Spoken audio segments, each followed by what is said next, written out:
mim é um grande prazer, um privilégio ter você aqui mais uma vez, ou pela primeira vez, para que nós possamos aprender juntos mais da Palavra de Deus, dando continuidade a essa série intitulada As Colunas do Caráter. Caso você esteja aqui pela primeira vez ou queira rever alguns dos vídeos dessa série que nós já postamos, vamos deixar o card e você possa estar assistindo posteriormente. Nós vamos falar hoje, nós vamos tratar o tema proposto sobre a conquista de si mesmo. Esse tema de forma individual é um tema que me chama bastante atenção, pois é um tema que ele atinge, ele é importante para todas as pessoas e não somente para algumas. E nós vamos entender um pouco mais ao longo desse estudo, dessa nossa meditação, dessa nossa aprendizagem em conjunto. Gostaria de começar falando uma frase que eu acho muito verdadeira.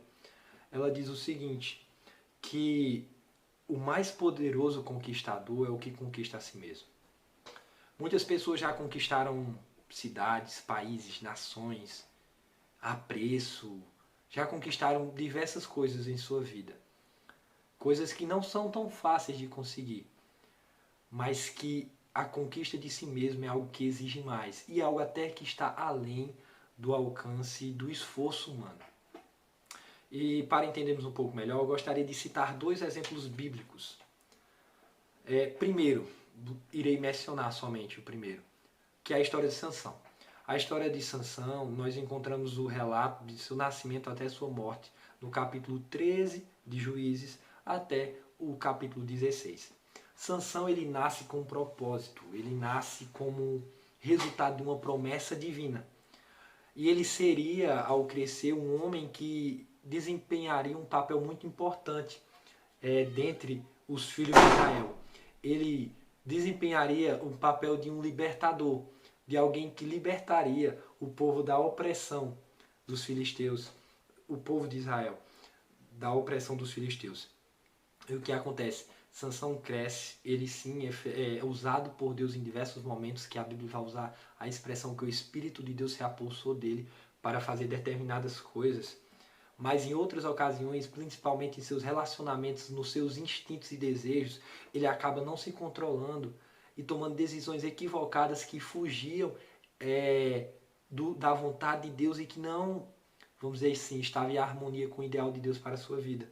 Isso acabou trazendo consequências em sua vida e por fim, no capítulo 16, nós vemos que ele é preso e que ele chega num momento onde seus olhos estão vazados, ele fica cego e ele está sendo zombado pelos inimigos, pelos filisteus. E tem o final da história que ele ora a Deus e que Deus o usa e ele mata com sua morte mais pessoas do que sua vida.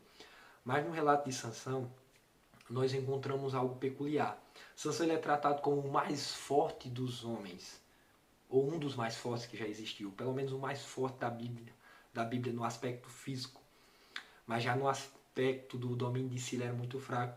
E é uma citação no livro Colunas do Caráter, que é uma citação terceira de um livro chamado Patriarcas e Profetas, que diz o seguinte, de um livro chamado Patriarcas e Profetas, que diz o seguinte: fisicamente falando, Sansão foi o homem mais forte da terra, mas no domínio de si mesmo, na integridade e firmeza, foi um dos mais fracos. Muitos tomam erradamente as paixões fortes como caráter forte, mas a verdade é que aquele que é dominado por sua paixão é homem fraco. A verdadeira grandeza do homem é medida pela força dos sentimentos que ele domina e não pelos sentimentos que o dominam. Ou seja, havia esse contraste entre a grande força ou grande vigor físico de Sansão, mas a sua fraqueza em dominar os sentimentos e se deixar levar por sentimentos que foram prejudiciais para ele. E nós corremos esse risco também. O outro personagem da Bíblia que eu gostaria de citar, e esse eu vou ler 3 versículos, é Paulo. Paulo, ele teve um papel muito importante no crescimento e no desenvolvimento da igreja primitiva. Logo após ali a ascensão de Cristo ao céu, e Paulo, ele escreveu boa parte do Novo Testamento. Paulo, em determinado momento, ele fala em Atos 24 que ele não considerava a vida preciosa para si mesmo, a menos que ele completasse a carreira e o ministério que ele recebeu do Senhor Jesus de testemunhar o Evangelho da graça de Deus. Tendo isso em mente, e falando dessa questão de dominar de si, Paulo, na epístola a primeira epístola aos Coríntios, no capítulo 9, No verso 25 ao 27 ele faz uma declaração muito forte. E ele diz o seguinte: todo atleta em tudo se domina. Aqueles para alcançar uma coroa corruptível, nós, porém, a incorruptível. Assim corro também eu, não sem meta. Assim luto, não como desferindo golpes no ar, mas esmurro o meu corpo e o reduzo à escravidão, para que, tendo pregado a outros, não venha eu mesmo a ser desqualificado. Paulo ele usa o exemplo dos atletas. Tomar um exemplo mais moderno, um atleta olímpico, ele tem uma dedicação, ele tem um domínio de si mesmo, ele se priva de algumas coisas que acabariam afetando o seu melhor desenvolvimento em dada competição que ele viesse a participar. Paulo usa esse ponto para dizer que tudo ele se dominava, para que de fato ele pudesse viver de acordo com a vontade de Deus, de acordo com a palavra de Deus, e assim não fosse achar desqualificado depois de pregar e anunciar a palavra às outras pessoas. Agora eu faço uma pergunta a vocês.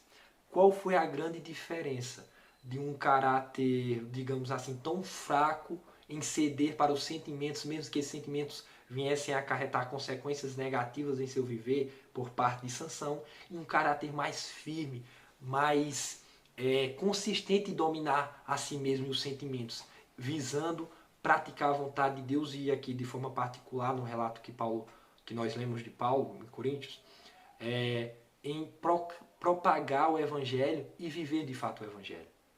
O ponto diferencial, o próprio apóstolo Paulo ele fala na Epístola aos Gálatas no capítulo 5. Lá vai ser mencionado os frutos do Espírito, o fruto do Espírito. Lá está no singular. E entre eles está o domínio próprio. Eu comecei falando, ou quero mencionar novamente, que essa questão da conquista de si mesmo, ela precede a força humana. Ela vai além. Não é algo simplesmente querer, pois nós temos uma natureza que a Bíblia fala que é corrompida, que é depravada, que é inclinada para o mal, que se deixarmos a vagar por aí, por nossas forças mesmo, nós estaremos fadados ao fracasso.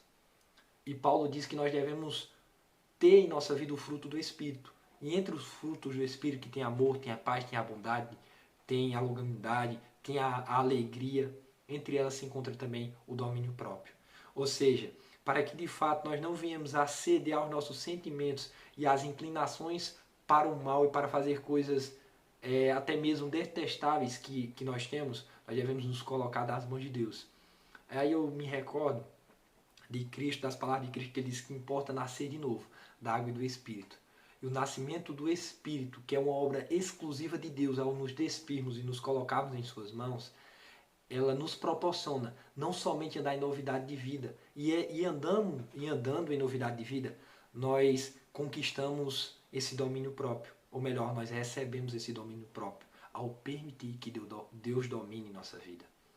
Meu amigo, que Deus possa nos guiar, que nós possamos ser homens e mulheres fortes, não por nossas forças, por nossas capacidades e habilidades, mas por nossa entrega e nossa confiança no poder e no guiar de Deus através do seu Espírito, que nos concede um fruto maravilhoso, e que entre ele está o domínio próprio, a conquista de si mesmo, para vivermos a vontade de Deus, para vivermos o ideal de Deus em nossa caminhada, e assim de fato levarmos quem Deus é através de nossas ações. Que Deus possa nos abençoar, possa guiar a minha e a sua vida, que Ele possa ser sempre presente em nossa vida e em nossos corações. É isso, amigo. Esse foi o nosso estudo de hoje. Que Deus te conceda domínio próprio e que Ele domine seu viver. Grande abraço. Deus te abençoe.